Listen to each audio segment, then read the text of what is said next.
अस्सलाम वालेकुम and welcome to my channel math physics intersection. I hope आप सब खैरियत से होंगे। आज की इस नई वीडियो में हम क्लास 6 के चैप्टर नंबर 4 को ही कंटिन्यू करते हुए एक्सरसाइज 4B की तरफ मूव करेंगे। अब चैप्टर नंबर 4 किन किन चीज़ों पे बेस करता है इसके बारे में काफ़ी डिटेल में पहले हमने देख लिया। नंबर पैटर्न तो वो टॉपिक है जिस पे एक्सरसाइज 4A बेस थी। नंबर पैटर्न के पूरे जो डिटेल है वो हम प्रीवियस वीडियोस में देख चुके हैं। एक्सरसाइज 4A को भी हम सॉल्व कर चुके हैं। अब नेक्स्ट चैप्टर के नाम में है linear equations and algebraic manipulation. सबसे इंपॉर्टेंट जो आपका जो टॉपिक है वो बेसिकली यहाँ पे अलजबरा को समझना है कि अलजबरा क्या होता है। जब ये समझ आ जाए तो फिर तो आप इसकी मैनिपुलेशन भी कर सकते हैं, फिर आप लीनियर की बात भी करते हैं, इक्वेशंस की बात भी करते हैं। लेकिन पहले तो ये बताओ कि इक्वेशंस या लीनियर या ये मैनिपुलेशन करनी कैसे है, वो करनी किस पे है, वो हमने करनी है अलजबरा पे। तो सबसे पहले अलजबरा के बारे में जो हमें जो उसकी बेसिस हैं वो क्लियर होना बहुत ज़्यादा ज़रूरी है। तो इसलिए मैंने जो बेसिक लिखी थी, मैंने आपकी डेफिनेशन इस तरह से लिखी है, फंडामेंटल अलजबरा कि अलजबरा होता क्या है। फर्स्ट ऑफ ऑल तो आपको ये अगर पता है तो फिर तो आप बात को आगे लेके चल सकते हैं अलजबरा को जानने के बाद। अब देखें, फोकस करें। In algebra we use letters to represent numbers. First of all कि अलजबरा के अंदर जैसे हम मैथमेटिक्स में क्या पढ़ते हैं, हम नंबर्स को मतलब जो है ना वो उनसे हमारी सारा प्लेइंग होती है कि आप नंबर को ऐड कर रहे हैं, सब्ट्रैक्ट कर रहे हैं, मल्टीप्लाई कर रहे हैं, डिवाइड कर रहे हैं। अलजबरा में जो सबसे बड़ा चेंज आप फील करेंगे वो ये कि आप वेरिएबल्स को देखेंगे, मतलब लेटर्स ABC लिखे होंगे और उन लेटर्स को हम कहेंगे क्या, वेरिएबल्स। ये हमारी डेफिनेशन में ही लिखा हुआ है कि अलजबरा के अंदर हम नंबर्स के बजाय जैसे हम लिखते थे 3 + 2 = 5 या 3 × 2 = 6, अब उसकी जगह हम वेरिएबल्स को ले आएंगे। A, B, X, Y, Z कुछ भी हो सकते हैं, वो सब अननाउन्स होते हैं। अब ये बेसिक अलजब्रिक नोटेशंस हैं कुछ, जैसे A, B अगर लिखा हुआ है कहीं एक साथ तो उसका मतलब है वो A × B है। अब ये सारी बातें तो होगी फंडामेंटल अलजबरा की, मैंने आपको जस्ट थोड़ी सी हिंट दे दी। अलजबरा क्यों पढ़ने जा रहे हैं हम, अलजबरा की ज़रूरत क्यों पड़ी हमें। जैसे मैं अक्सर बात किया करता हूँ कि मैथ का हर कॉन्सेप्ट रियल वर्ल्ड से रिलेट करता है। सो अलजबरा जो है, ये वेरिएबल जो हैं, ये जो लेटर्स हैं, ये इतनी एक वास्ट फील्ड है, इतनी ब्रॉड ये फील्ड है कि आप इसको बहुत हायर लेवल तक जाके देखेंगे। इवन MSc लेवल तक आपका टॉपिक आता है, कोर्स है लीनियर अलजबरा, वहाँ तक ये चलती है बात। तो अगर आपकी बेसिस यहीं से स्ट्रॉन्ग हो जाएं कि अलजबरा बेसिकली आपकी जितनी भी इंजीनियरिंग फील्ड है, आपकी साइंटिफिक रिसर्च है, आपकी बड़ी से बड़ी बनने वाली इक्वेशन है, कोई भी आपकी नई इन्वेंशन हो रही है फिजिक्स में या कुछ भी, वो किस पे बेस करेगी, उसकी कोई ना कोई मैथमेटिकल मॉडल होगा। वो मॉडल जब लिखा जाएगा तो वो इक्वेशंस की फॉर्म में होगा। वो इक्वेशंस बेसिकली उसका बेसिक क्या है, वो कहीं ना कहीं जाके रिलेट करती है अलजबरा के साथ कि वहाँ पे क्या यूज़ करेंगे आप, वेरिएबल्स यूज़ करेंगे। देखें, आपके पास डिफरेंट इक्वेशंस है, मैं भी आपको लिख के दिखाता हूँ। आपके पास डिफरेंट इक्वेशंस हैं, आप कुछ भी अपने माइंड में रख सकते हैं। x + 3 = 5, ये सबसे बेसिक इक्वेशन है, इसे हम कहते हैं लीनियर इक्वेशन।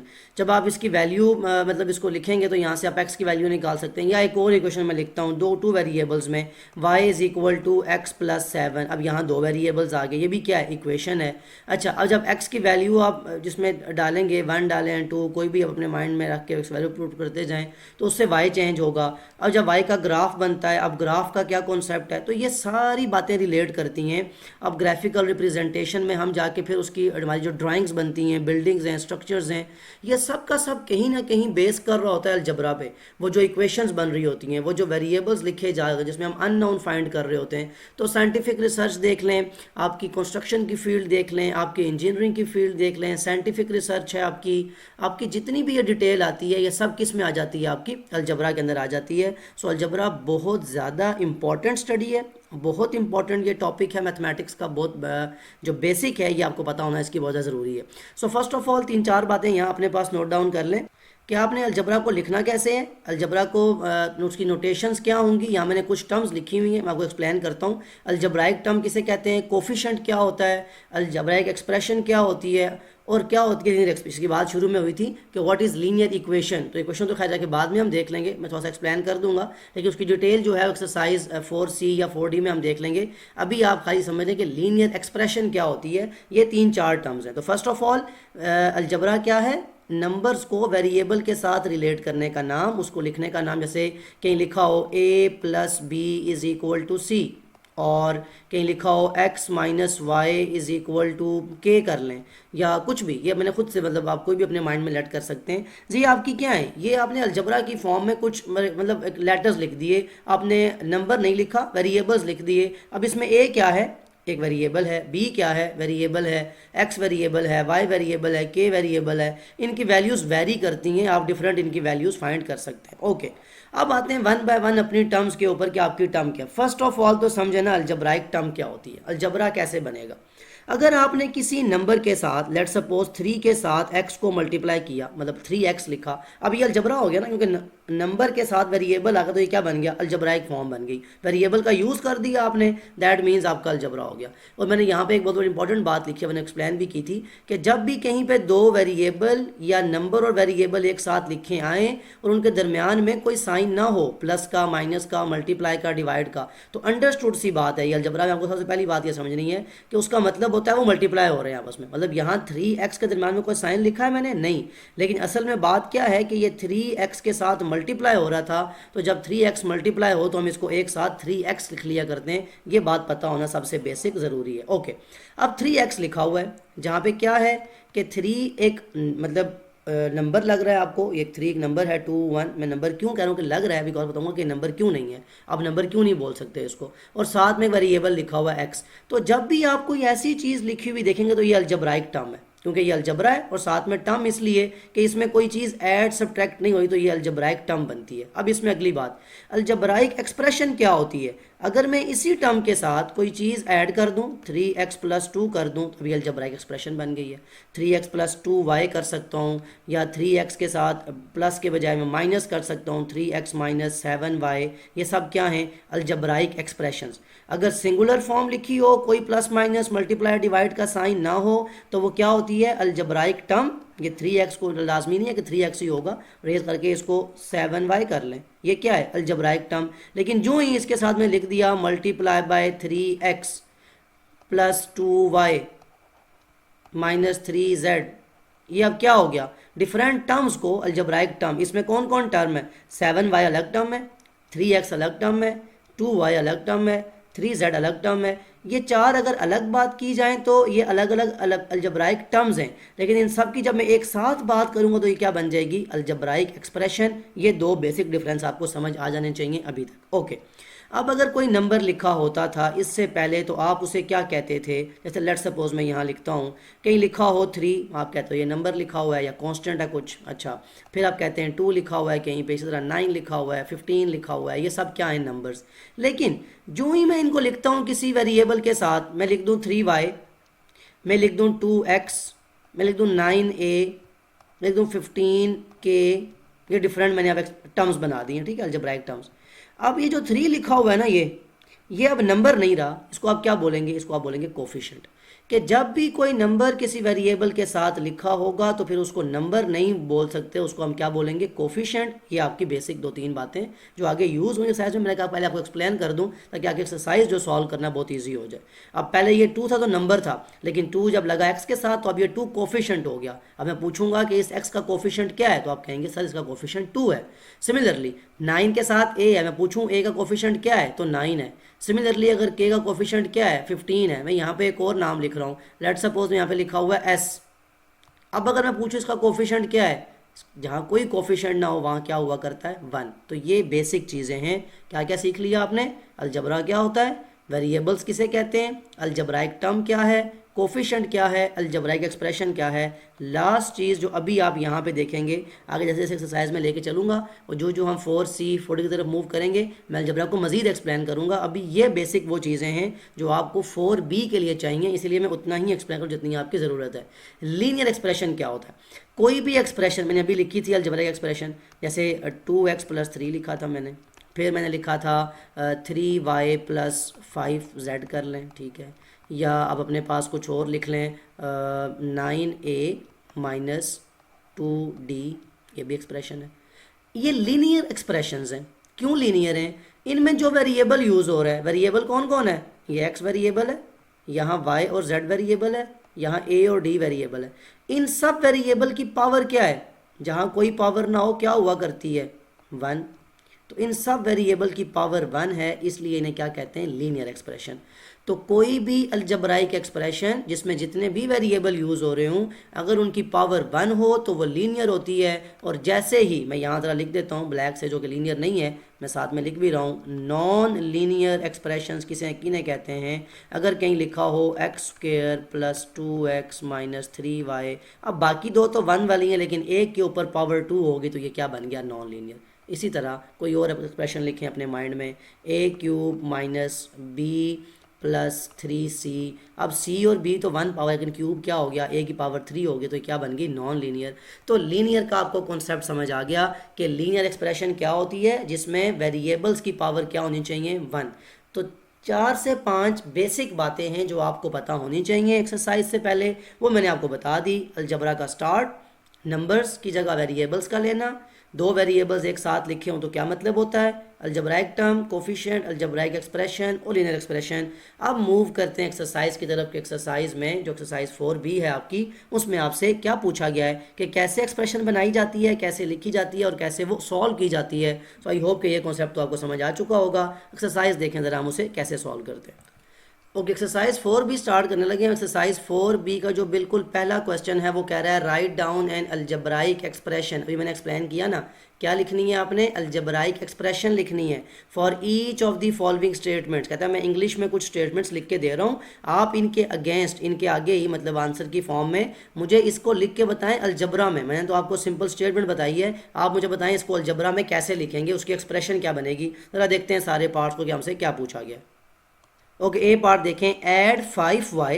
5y का मतलब कि 5y से क्या हो रहा है, मल्टीप्लाई। कहता है 5y को ऐड करें किस में, product of a and b। Product का मतलब क्या होता है, ये हम बिल्कुल चैप्टर 1 में देख चुके थे। प्रोडक्ट मींस मल्टीप्लिकेशन, ये बातें आपको पता होनी चाहिए, याद रखनी भी हैं, मैं साथ एक्सप्लेन भी करता जा रहा हूँ। प्रोडक्ट मींस मल्टीप्लिकेशन, किसकी मल्टीप्लिकेशन, a और b की। तो मैंने क्या बताया अभी कि अगर a और b मल्टीप्लाई हो रहे हों तो उन्हें हम कैसे लिखेंगे अलजबरा में, a b को एक साथ लिख लेंगे। दैट मीन्स मल्टीप्लाई का साइन हम नहीं लिखते, वो अंडरस्टूड होता है। बाकी प्लस माइनस डिवाइड लिखे जाते हैं, सिर्फ ये मल्टीप्लाई के लिए होता है कि वो नहीं लिखते। अच्छा, अब प्रोडक्ट ले लिया मैंने a और b का। 5y का मतलब था कि 5 के साथ y लिखा हुआ है, करना क्या है, मैंने इनको ऐड करना है। तो कहता है 5y को ऐड करें, तो मेरा इसका आंसर क्या बनेगा, मैं आगे लिख दूंगा। 5y को ऐड करें, कर दिया ऐड, किस में ऐड करें, a और b के प्रोडक्ट में। तो a और b का प्रोडक्ट क्या बनता है मल्टीप्लिकेशन की फॉर्म में, तो 5y + ab मेरे फर्स्ट पार्ट का आंसर है। कि जो मुझे स्टेटमेंट दी हुई थी उसको मैंने अलजबरा की फॉर्म में लिख के दे दिया। तो add 5y to the product of a and b। आप ये भी लिख सकते हैं या दूसरी फॉर्म में इसका आंसर ये भी लिख सकते हैं, a b में 5y ऐड करना, क्योंकि उसने ये कहा है ना, ऐड 5y को ऐड करें किस में, product of a and b, कि a और b के प्रोडक्ट में 5y को ऐड कर दें। तो यहाँ तो खैर प्रोडक्ट की बात, ये एडिशन थी, तो इसलिए कोई इतना इशू नहीं है। वैसे आपको स्टेटमेंट को ऐसे भी देखना है कि किस चीज़ को पहले रखना है, किस चीज़ को बाद में, लेकिन यहाँ बेसिक था इसलिए मैंने आपको इजीली मतलब एक्सप्लेन कर दिया। अदरवाइज आप ये दोनों इसके आंसर लिख सकते हैं, 5y + ab या ab + 5y। आगे देखें बी पार्ट में हमसे क्या कहा गया है, ये जो आपकी बात है इसको आप रेज कर लें क्योंकि ये आप कर चुके हैं। ओके, बी पार्ट देखें, subtract 3 from the cube of f। Cube of f का मतलब क्या हुआ, f की पावर 3, ठीक है लिख लिया। f की पावर 3 में से सब्ट्रैक्ट करना है, सब्ट्रैक्ट मीन्स माइनस करना है, किसको, 3 को। तो f³ - 3 क्या हो जाएगा आपका सेकंड। ये सब में क्या लिख रहा हूँ, क्या नज़र आ रहा है आपको, ये अलजब्राइक एक्सप्रेशंस हैं, दो टर्म्स ऐड हो रही हैं, f³ - 3, कोई सिंगुलर चीज़ तो नहीं आ रही ना। अब यहाँ देखें सी पार्ट, मल्टीप्लाई k/6q। कहता है 6q से k को मल्टीप्लाई करें, मतलब ये लिखा हुआ है 6q, इसको मल्टीप्लाई बाय k करें तो आंसर क्या आएगा। दो वेरिएबल्स हैं, याद रखें वेरिएबल जब ऐसे मल्टीप्लाई हो रहे हो तो वेरिएबल को एक साथ लिखा जा सकता है, जैसे नंबर को नंबर से मल्टीप्लाई करते हैं तो ये आ जाएगा 6kq, बिकॉज k पहले आता है अल्फ़ाबेटिकल ऑर्डर में। ये सी पार्ट का आंसर है।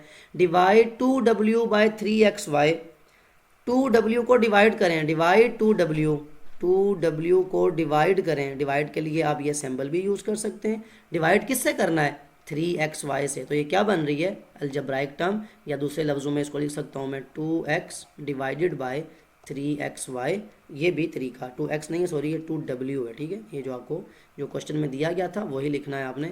तो 2w को डिवाइड बाय 3xy इस फॉर्म में लिखें या इस फॉर्म में लिखें, दोनों आपके आंसर होंगे। Subtract 4 times the positive square root of z from thrice of x। Subtract करें किसको, इसको, किसको, 4 times the positive square root of z, यानी स्क्वायर रूट लेना है z का, उसका 4 टाइम्स, टाइम्स का मतलब क्या होता है, मल्टीप्लिकेशन। तो स्क्वायर रूट ऑफ z, ये मैं लिख रहा हूँ यहाँ पे, ये होता है स्क्वायर रूट ऑफ z। इसकी इसको 4 टाइम्स का मतलब क्या है, इसको 4 से मल्टीप्लाई कर लें। और सब्ट्रैक्ट किससे करना है हमें, thrice of x, thrice means 3 times, किसके, x के। तो इसका जो मैं आंसर है वो यहाँ पे लिख रहा हूँ, ये यहाँ पे ई पार्ट का आंसर, ठीक है। तो थ्राइस ऑफ x में से यानी 3x में से सब्ट्रैक्ट करना है किसको, 4 टाइम्स, यानी 4 टाइम्स क्या, positive square root of z।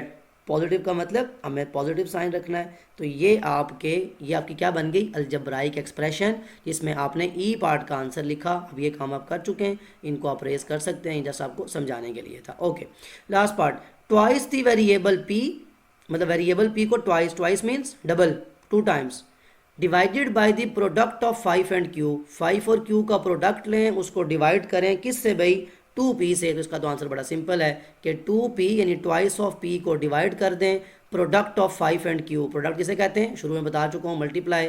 तो 2p बाय 5q, ये क्या हो जाएगा आपका आंसर। तो यहाँ पे आपके क्वेश्चन नंबर जो 1 है एक्सरसाइज 4b का, वो कंप्लीट हो जाता है। अब आप देखें क्वेश्चन नंबर 2 में क्या क्या आ गया आपसे कि आपने क्या फाइंड करना है। क्वेश्चन नंबर 2 देखें, given that x is equal to 6, कहते हैं आपको शुरू में खुद ही बता रहा हूँ कि x वेरिएबल आपके इस क्वेश्चन में जहाँ जहाँ यूज़ होगा उसकी जगह आप 6 यूज़ कर सकते हैं उसकी वैल्यू के तौर पे। And y is equal to -4, ठीक है, 2 वेरिएबल दोनों की उसने वैल्यू दे दी। कहता है evaluate each of the following expressions, कहता है मैं कुछ आपको ये फॉलोइंग पार्ट्स दे रहा हूँ, इनको इवेल्युएट करें। व्हाट डज इवेल्युएट मीन, कि इसकी वैल्यू फाइंड करें। अब ए पार्ट देखें ज़रा, क्वेश्चन दिया हुआ है आपको 4x - 7y। First of all तो देखें क्या ये एक्सप्रेशन है, इसलिए उसने लिखा था एक्सप्रेशन। ये आपकी अलजब्राइक एक्सप्रेशन है, 2 टर्म्स, 2 अलजब्राइक टर्म आपस में क्या हो रही हैं, सब्ट्रैक्ट हो रही हैं। तो इसके सोल्यूशन में आए ना ज़रा, ए पार्ट का सोल्यूशन क्या कहता है आपको, 4x - 7y वैल्यू फाइंड करनी है। तो दैट मीन्स इसकी जगह जो वैल्यू दी हुई है वो पुट कर लें। x की वैल्यू क्या थी, 6 पुट करें इसकी जगह, -7 इंटू y की वैल्यू क्या थी, -4। अब ब्रैकेट मीन्स मल्टीप्लीकेशन, वो चैप्टर नंबर 1 का कॉन्सेप्ट है। 4 6 = 24, माइनस माइनस क्या होता है, याद है ना, ये बताया था, ब्रैकेट जब मल्टीप्लाई होती है एक्सरसाइज 1C में, माइनस माइनस प्लस, 7 4 = 28। अब 24 + 28 करेंगे तो क्या आ जाएगा आपके पास, 20 20 40, 48 और 4 52। तो दैट इज़ योर आंसर, ये आपके ए पार्ट का आंसर आ गया। तो कितने सिंप्लीफाइड तरीके में आपको अलजेब्रिक एक्सप्रेशन को सॉल्व कर लिया आपने। तो बहुत सिंपल है कि अगर आपके पास नंबर जो हैं, जो वेरिएबल सॉरी आप यूज़ कर रहे हैं, अगर उनकी आपको वैल्यूज़ पता हूँ तो आप बड़ा ईजीली उनकी वैल्यू फाइंड कर सकते हैं। बी पार्ट को ज़रा देखते हैं, लिखा हुआ है 5x डिवाइड बाई 3y, तो ऐसे लिखें या ऐसे लिखें, बात एक ही है, प्लस x। सोल्यूशन में आए, देखें क्या करेंगे हम इसको, 5x by 3y, 5 into x की जगह x की वैल्यू क्या है 6, डिवाइड बाई 3, y की जगह y की वैल्यू क्या है -4, प्लस x की वैल्यू क्या है 6 लिख लें। अब देखें ब्रैकेट मीन्स मल्टीप्लीकेशन, 5 6 जार, मैं इसके आगे ही लिख रहा हूँ, ठीक है, 5 6 jar 30, divide by 3 4 jar minus का 12, प्लस 6, कटिंग होती है जी, बिल्कुल होती है, किससे, 2 से भी होती है, 3 से भी होती है, 6 से भी होती है, जो आपको इजी लगे आप जिस मर्जी टर्म से करेंगे, एट दी एंड आपने पहुंचना यही है। तो मैं कर रहा हूँ 6 से, 6 2 = 12, 6 5 = 30। इससे होता क्या है कि आप एक ही स्टेप में बहुत जल्दी अपने आंसर तक पहुंच जाते हैं। अगर आप करते हैं 2 से तो 3 4 आपको लगते हैं स्टेप यहाँ तक पहुंचने के लिए। तो अब ये डिनोमिनेटर का नेगेटिव का जो साइन है ये हमेशा साइड पे यूँ लिखा जाता है। अब पीछे वैल्यू क्या थी, -5/2, ये जो वैल्यू करने से कटिंग करने से आई, प्लस 6। अब आपको याद है फ्रैक्शन सॉल्व कैसे होती हैं, जिस चीज़ के डिनोमिनेटर में कुछ ना हो हमेशा क्या होता है वहाँ पे 1।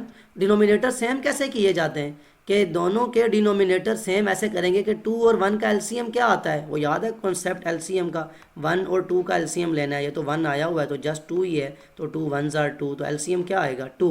यानी ये तो ऑलरेडी 2 बना हुआ है, मुझे इस टर्म को 2 बनाना है, वो प्राइमरी क्लास का कॉन्सेप्ट कि ये तो -5/2 था, प्लस इस वाले 1 को 2 कैसे बनाया जा सकता है, मल्टीप्लाई 2 करके। तो जो काम नीचे होता है डिनोमिनेटर में वही काम न्यूमिनेटर में होता है। दैट मीन्स इसको लिखा जा सकता है -5/2 प्लस 6 2s are 12/2। अब जब डिनोमिनेटर सेम हो जाए तो क्या करते होते थे हम, उन्हें एक बार लिख लेते थे, तो ये 2 आ जाएगा, ऊपर क्या बचेगा -5 + 12, तो -5 + 12 क्या दे देगा हमें, प्लस माइनस माइनस 12 में से 5 जाए कितना बचता है 7, किसका 7 पॉजिटिव का, तो 7/2 पॉजिटिव 7 क्योंकि बड़ी टर्म का साइन आता है। ये सारी कॉन्सेप्ट जो है चैप्टर नंबर 1 से चलता आ रहा है, कटिंग का प्लस का, ये सारा पॉजिटिव प्लस माइनस माइनस होता है, 12 में से 5 जाएँ 7 आता है, बड़ी टर्म का साइन आता है। अब 7/2 को हम क्या कर सकते हैं, डिवाइड कर सकते हैं, तो ज़रा करें ना, 7 को 2 से डिवाइड करें, 2 3 6 आता है, माइनस करेंगे 1 आएगा,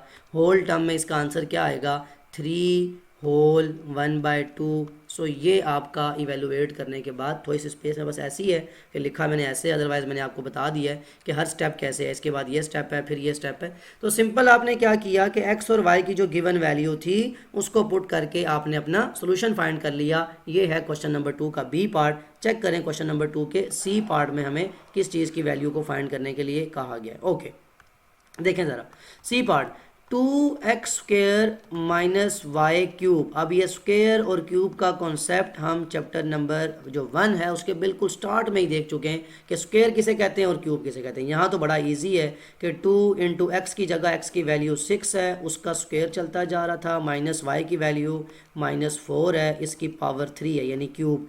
अब मुझे बताएं स्क्वेयर क्या होता है। स्क्वेयर बेसिकली होता है नंबर को नंबर से मल्टीप्लाई करना। माइनस क्यूब क्या होता है, क्यूब होता है उसी नंबर को 3 टाइम्स मल्टीप्लाई करना। ये तो वैसे लिखने की ज़रूरत नहीं थी लेकिन फिर भी आपकी आसानी के लिए लिख रहा हूँ।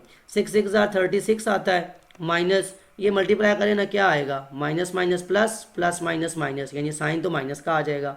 4 4 16, 16 4 64, ये मैंने लिखा है इसीलिए रेड से ताकि आपको पता हो कि माइनस का साइन बहुत ज़्यादा इंपॉर्टेंट है यहाँ पे। ओके, अब अगली टर्म ब्रैकेट ब्रैकेट से जब मल्टीप्लाई होगी तो 36 2 72, ये वाला माइनस अंदर वाले माइनस से मल्टीप्लाई हो रहा है तो माइनस माइनस क्या हो जाया करता है, माइनस माइनस प्लस हो जाया करता है, प्लस 64। तो 72 + 64 कितना आ जाएगा, 70 60 130, और ये 2 और 4 6, सो 136 इज योर आंसर। ये आपका बड़ा सिंपल फॉर्म में आपने जस्ट स्क्वायर ओपन किया, क्यूब ओपन किया, तो आपके सी पार्ट का आंसर आ गया। चेक करते हैं डी पार्ट में आपको किस एक्सप्रेशन को, किस अलजब्राइक एक्सप्रेशन को सॉल्व करने को कहा गया है। तो मैं बार बार इसीलिए नाम ले रहा हूँ कि ये सारी क्या हैं, अलजब्राइक एक्सप्रेशन। क्वेश्चन क्या था, 3x + x/y - y²। अगेन ये क्वेश्चन क्या है, जिसमें आपको x और y की वैल्यूज़ को पुट करना है। तो अगेन देखें ज़रा, फर्स्ट ऑफ ऑल 3, x की जगह x की वैल्यू 6, प्लस x की जगह 6, y की जगह -4 जो कि उसकी वैल्यू है, वो ब्रैकेट में लिख रहा हूँ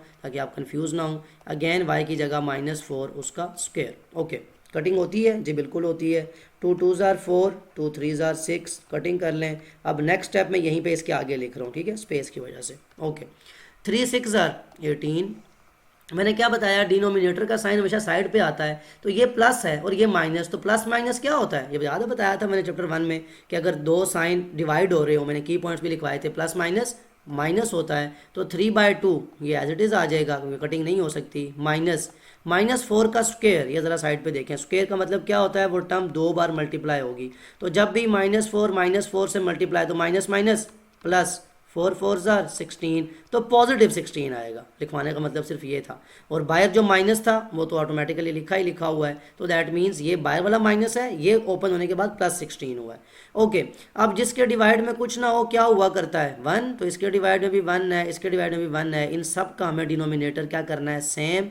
ओके, डिनोमिनेटर सेम कैसे होते हैं, अभी आपने प्रीवियस वीडियो में देखा कि आपके पास ये 1 है, ये 2 है, 1, इन सब का एलसीएम क्या आता है, बिल्कुल आपको पता है कि इन सब का एलसीएम 2 आता है। अब ये 2 कैसे बनेगा, इसके डिवाइड में देखें 1 है, तो 1 को 2 कैसे बनाएंगे, जब 1 को 2 से मल्टीप्लाई करेंगे तो ऊपर जो आपका होता है उसको भी 2 से मल्टीप्लाई करना पड़ता है। अब ये तो 3/2 ऑलरेडी बना हुआ है, इसको तो हमें चेंज करने की ज़रूरत नहीं है। यहाँ पे भी इशू है कि 1 को 2 बनाना है तो ऊपर भी ×2 करना पड़ेगा। अब इन जब सब टर्म को मल्टीप्लाई करूँगा तो क्या आएगा, देखें ज़रा। अब डिवाइड बाय 2 तो बन गया ना, यहाँ 1 2 2, ये 2 है, ये 1/2 ये तो 2 आ जाएगा सब में। ऊपर क्या होगा, 18 2 क्या होता है 36, माइनस ये 3 तो ऑलरेडी था ही था, माइनस 16 2 32, यानी आपके पास टर्म्स क्या आ गई हैं, ज़रा देखें गौर से। 36, 3 और 32, ज़रा माइनस करें।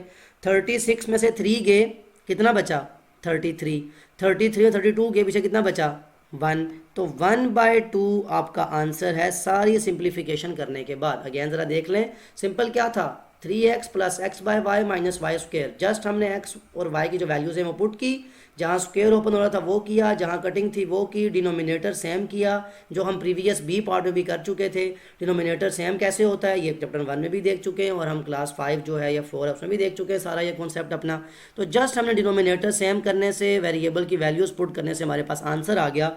सो ये था क्वेश्चन नंबर 2 एक्सरसाइज 4B का। अच्छा, इसके 4 पार्ट थे जिसको हमने इवेलुएट किया। चेक करते हैं क्वेश्चन नंबर 3 में हमें क्या सॉल्व करना है। क्वेश्चन नंबर 3 देखें, given that a is equal to 3 and b is equal to -5 and c is equal to 6। Basically 3 values हो गए आपके पास a, b और c। पीछे आपके पास x, y 2 वैल्यूज थी। करना आपको वही है, evaluate each of the following expressions. Again ये आपके पास जो लिखी हुई हैं ये अलजब्राइक एक्सप्रेशंस हैं। एक कॉन्सेप्ट में से पूछ लें दोबारा, मैं आपको रिवाइज करवा देता हूँ कि ये आपके पास क्या है, लीनियर, y सब वेरिएबल की पावर 1 है, ये नॉन लीनियर बिकॉज पावर क्या होगी है 2। बस ये बात आपको थोड़ा सा एक्सप्लेन करना था कि आपको कॉन्सेप्ट जो है वो रिवाइज रहे।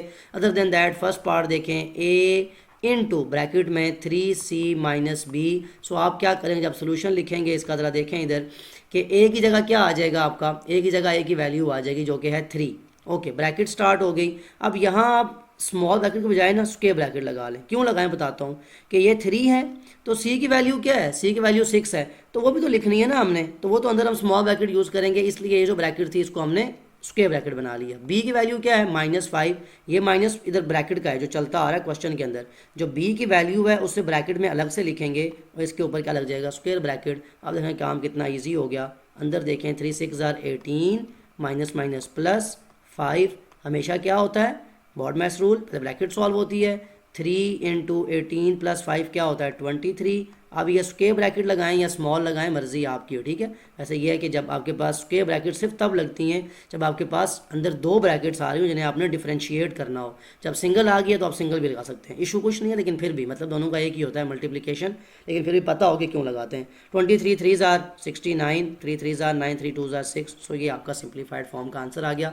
बिल्कुल सेम क्वेश्चन नंबर 2 की तरह ही है, जस्ट वहाँ वेरिएबल एक्स और वाई थे, यहाँ वेरिएबल आपके पास ए बी सी आ गए, और आपकी टर्म्स जो हैं यहाँ पे थोड़ी ऐसी हो गई जिसमें ब्रैकेट भी आ रही है। अब यहाँ देखें a b square minus a c, again बहुत सिंपल, जस्ट आपको वैल्यूज़ लेनी है। ए की वैल्यू है 3 इंटू बी की वैल्यू है -5, और जस्ट वैल्यू नहीं है बल्कि उसके ऊपर स्क्वायर भी है, माइनस ए की जगह फिर उसकी वैल्यू 3, सी की जगह उसकी वैल्यू 6।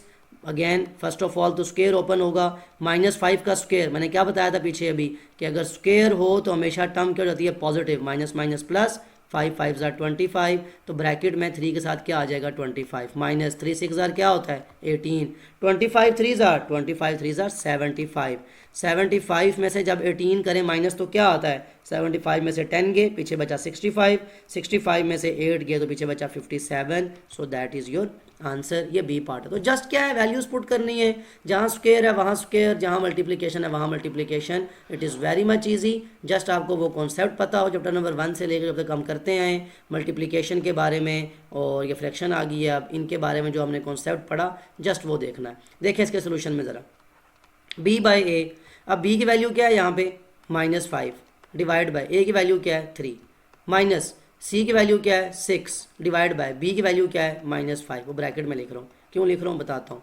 माइनस की जब वैल्यू है तो उसको ब्रैकेट करें, वो काफ़ी इजी होता है आपके लिए। मैं नेक्स्ट स्टेप आगे ही कर रहा हूँ उसके सामने, ठीक है। -5/3 कटिंग नहीं होती तो ये एज इट इज़ रहेगा। मैंने बताया कभी भी डिनोमिनेटर में नेगेटिव साइन नहीं आता, अगर आए तो उसको बाहर मल्टीप्लाई कर दिया करते हैं। तो ये माइनस जब आके इस माइनस से मल्टीप्लाई हो तो क्या हो जाएगा माइनस माइनस प्लस, ठीक है लिख लें 6/5। अब इन दोनों के डिनोमिनेटर सेम है नहीं है तो करेंगे, तो 3 और 5 सेम कैसे हो सकते हैं। 3 और 5 का एलसीएम लेके चेक कर लेते हैं कि 3 और 5 का एलसीएम क्या आता है। ये आपने चेक किया हुआ है क्लास 5 से 3 का यही होता है डिनोमिनेटर सेम करने का, कि आप उनका एलसीएम लिया करते हैं। एलसीएम का कॉन्सेप्ट भी हम देख चुके हैं पहले। 3 1 ज़ार 3, 5 एज इट इज़। अब 5 का टेबल जाएगा, 5 1 ज़ार 5, तो एलसीएम क्या आया 3 multiply by 5 which is equal to 15। ये आपका एलसीएम है, यानी अब आपको 3 को 15 बनाना है, 5 को भी 15 बनाना है। तो 3 15 कैसे बनेगा, जब 3 को 5 से मल्टीप्लाई करेंगे। मैंने क्या बताया अभी प्रीवियस क्वेश्चन में, जो काम डिनोमिनेटर में होता है वही काम न्यूमिनेटर में भी होता है, तो ऊपर भी 5 से मल्टीप्लाई करना पड़ेगा इस -5 को। प्लस यहाँ डिवाइड में 5 था, 5 15 कैसे बनेगा, जब 5 3 ज़ार करेंगे तो ऊपर जो 6 लिखा हुआ था फिर इसको भी 3 से करना पड़ेगा। यानी नेक्स्ट स्टेप में यही लिख रहा हूँ आपका, ये 5 5 ज़ार क्या हो जाएगा 25, साइन किसका रहेगा माइनस का, डिवाइड बाय 3 5 ज़ार क्या होता है 15, प्लस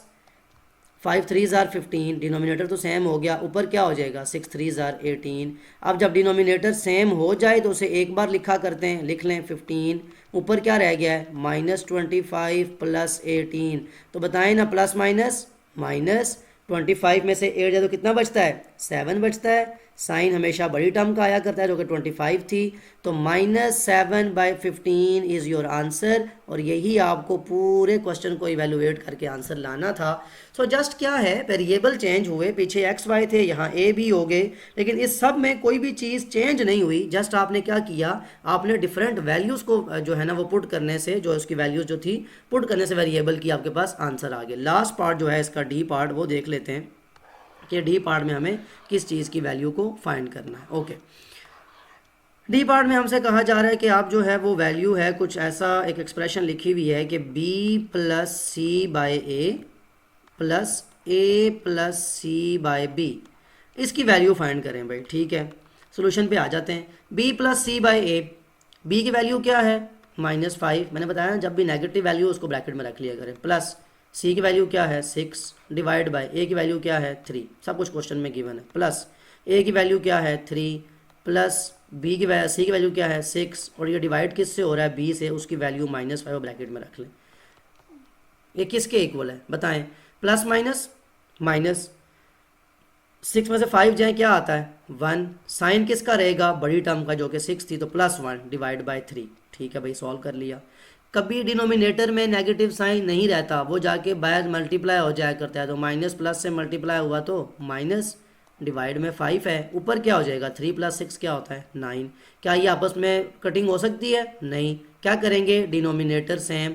डिनोमिनेटर सेम कैसे होंगे, अभी पिछले क्वेश्चन में देखा हमने सी पार्ट में, 3 और 5 का एलसीएम क्या आता है 15, तो 15 कैसे बनेगा, जब मैं 3 को 5 से मल्टीप्लाई करूंगा। तो अगर मैं 3 को 5 से कर रहा हूं तो जो ऊपर 1 लिखा हुआ है इसको भी 5 से करना पड़ेगा, दरमियान में माइनस है। 515 कैसे बनेगा, जब मैं 5 को 3 से मल्टीप्लाई करूंगा, तो दैट मीन्स मुझे 9 को भी 3 से करना पड़ेगा। तो मेरी टर्म्स क्या आएंगी, 1 5 ज़ार 5 डिवाइड बाई 3 5 ज़ार 15 माइनस 9 3 ज़ार 27 डिवाइड में 5 3 ज़ार 15, डिनोमिनेटर सेम हो गया, एक बार लिख लें।